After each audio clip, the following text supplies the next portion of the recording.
Nagani back with you. Let's go back to the NFL where rookie minicamps opened up at several facilities, including the Giants, who welcome in their top 2 first-rounders in Abdul Carter and Jaxson Dart. For now, rookies get temporary numbers. All the talk around Carter looking to wear some legendary Giants numbers in New York.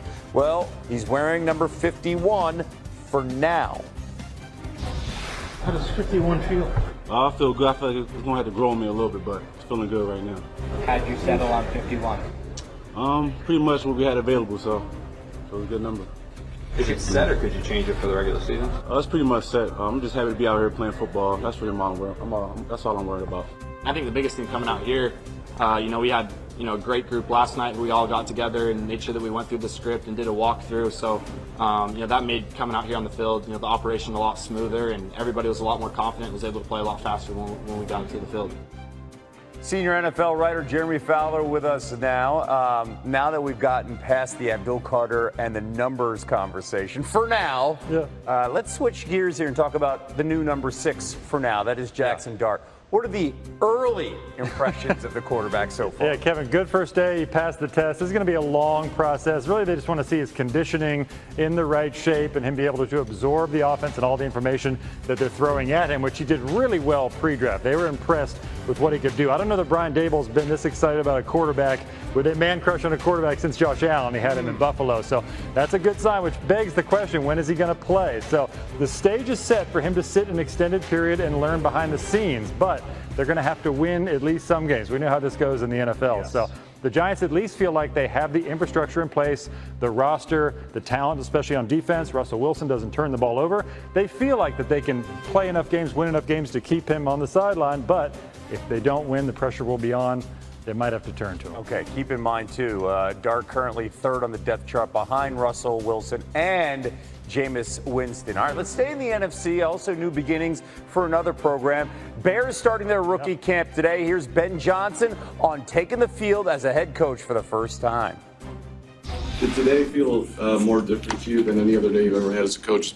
I've never blown the whistle to stop the play, and I got a little bit of work to do there. I can get better in that aspect, but no. Other than that, it was great. I'm surrounded by a phenomenal coaching staff. Like I said already, it was fun to watch them get the hands on these players and be able to work with them like that. So I'm very encouraged. There was a certain amount of hope last spring when Caleb Williams joined the team. This one feels different, though, with Ben Johnson. Now they bring in Colston Loveland as they selected him 1st overall. I should say 10th overall in the 1st round. So, Jeremy, how do they plan on using the Michigan tight end? We saw Ben Johnson had Sam Laporta in Detroit. He's going to use Colston Loveland in a lot of similar ways.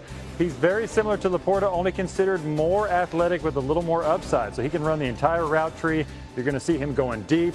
You're going to see him in play action. You're going to see him all over the field. This guy was so coveted that there was a reason why there were no trades after the top 10 when the Bears took him, because teams were trying to get up to get him. So the Bears have very big plans that they have started getting into this week. And you got Travis Hunter in Jacksonville. So the experiment is on. He is going to major in offense, minor in defense. I checked with some people in Jacksonville. They said, and you see the Diggs brothers there. That's the comp I got from NFL people. Wow. The Diggs brothers, both Stephon and Trevon Diggs, that could be what he is. But is he going to play both sides? I'm told that at camp this week, he did not do anything defensively today, but the expectation is he'll do something at least in the coming days before they wrap up on Sunday. So maybe he's a situational 3rd down cornerback, along with an electrifying offensive player. Don't question the stamina, by the way. No one played more snaps last year in all of college than the Heisman winner in Hunter. Jeremy, thank you so much. Yeah, thanks. All right, let's go back to the NFL and let's have this conversation about Jim Harbaugh.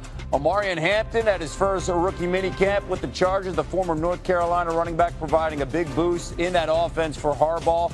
And when you talk to Harbaugh about mindset for camps like this, boy, he's ready to go. Listen to this.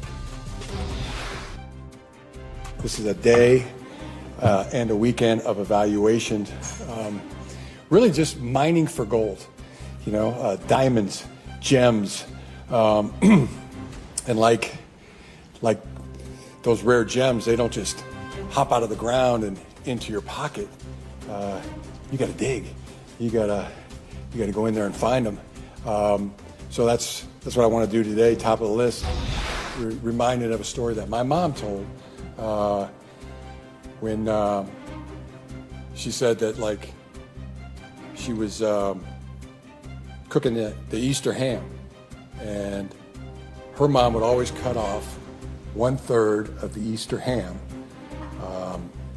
every Easter and bake it that way and not use the other third.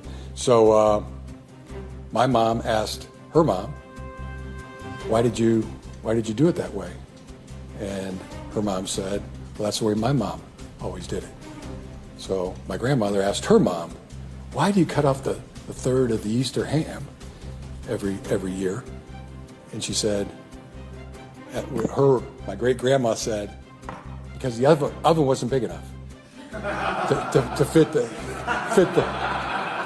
the full ham into the oven. So yeah, it just goes to the point, goes to the analogy. Is just because something has always been done a certain way doesn't make it the. So the real work begins for all the NFL rookies. You shook the hand of the commissioner. You had your moment in the sun. Maybe you stayed home and just got the phone call. Either way, time to put away that fine pair of dress. Put those jerseys on and get into the action, because it is time for rookie mini camps all around the NFL, and we are excited to be able to talk a little bit of ball. And who better to talk some more ball than with Emory Hunt, who's trying to dress nicely himself with a polo. Guess he didn't get the memo. We're dressing up here on a Friday. That's okay, Emory. I'll let that slide here. And we can start this slide with a little bit of Cam Ward talk. Gotta start with the top pick, because the priority here for the Titans, do you think, is it to build that relationship, or what are you focused on during these few days if you are the Titans and Ward? Just trying to get the timing down, Zach, with the receiving core, because, again, he's a new quarterback. He's some new options outside of undrafted rookie free agent Xavier Restrepo that he has worked with. So he's got to get the timing down with a lot of these young guys before the veterans come in.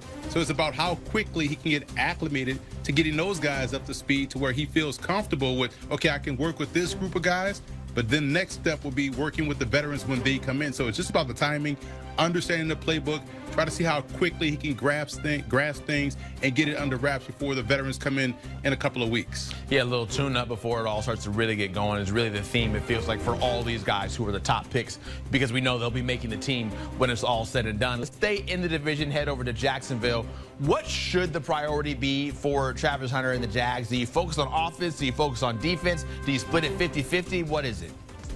That's a great question, Zach. I say you split it 50-50 because you draft Travis Hunter to be Travis Hunter. You didn't draft Travis Hunter to be the wide receiver or the cornerback. You drafted him to be both. So I want to see them utilize this time wisely to get him at least up to speed on both sides of the ball. And then as you get more into mini camp and then OTAs and then training camp, you can kind of lean